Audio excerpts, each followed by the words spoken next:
Well, we've talked many times about cord cutting and lower ratings for legacy media, and the combination of those things have set off a scramble for new revenue by media companies, and sports gambling, many think, is the rescue line that sports broadcasters need.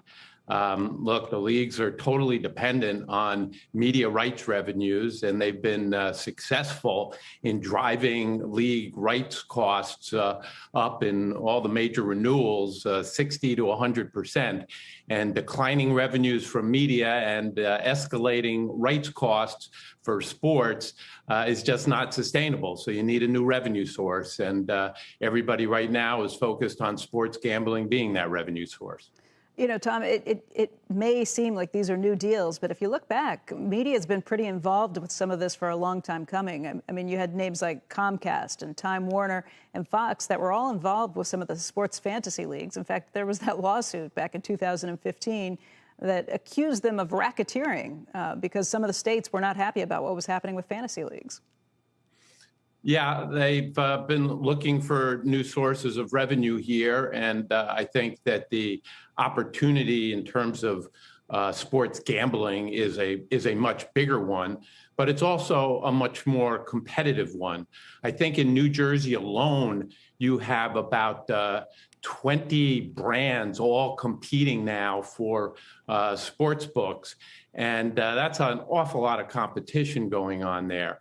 You have DraftKings as a leader out there, but spending in the last 12 months almost $800 million a year on acquisition costs. And that cost of acquisition is really going to determine the profitability of these sports betting companies. So they're turning to media companies as a way to attract bettors at what they think is a lower cost, because basically all the betting companies have the same interface, they have the same odds, so they're looking at media as a way to distinguish themselves. Tom, it's hard to think that live sports is not going to be this great mecca for the media companies for a long time to come, but as you mentioned, the rights prices have gone up, and you have those deep-pocketed competitors who are in there now, like Amazon. The idea that next year, 2022, Amazon will actually have some of those Thursday night games that you can only see on Amazon is not something I thought I'd see anytime soon.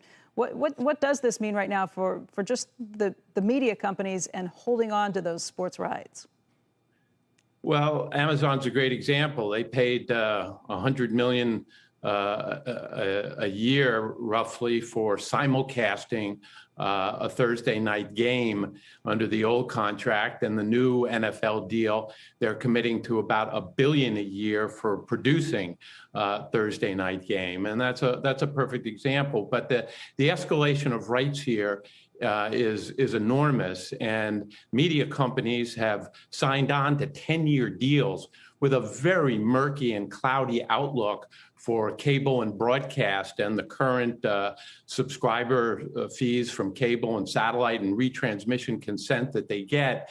And so with that cloudy outlook, they're looking for new sources of revenue. But you look at the economics of that, and something's been floating out there that ESPN is looking for $3 billion to put its shoulder exclusively behind a single betting company. And that sounds like a really big number. And it depends really on how many years that kind of deal would go. Rich Greenfield, a real friend of this show, has said, you know, he thinks that could be a 10-year deal for ESPN.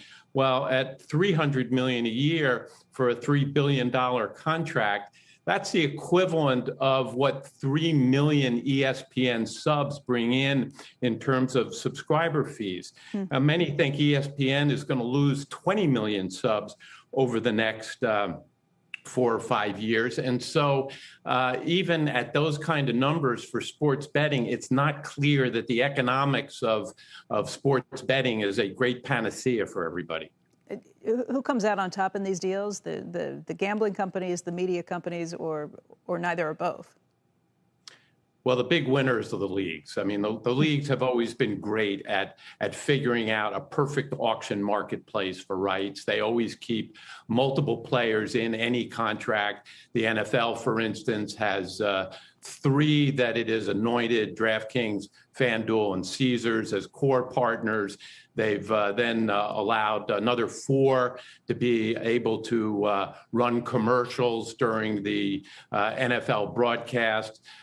They're limiting the number of ads that can run for sports betting in any given game as a further way of getting control.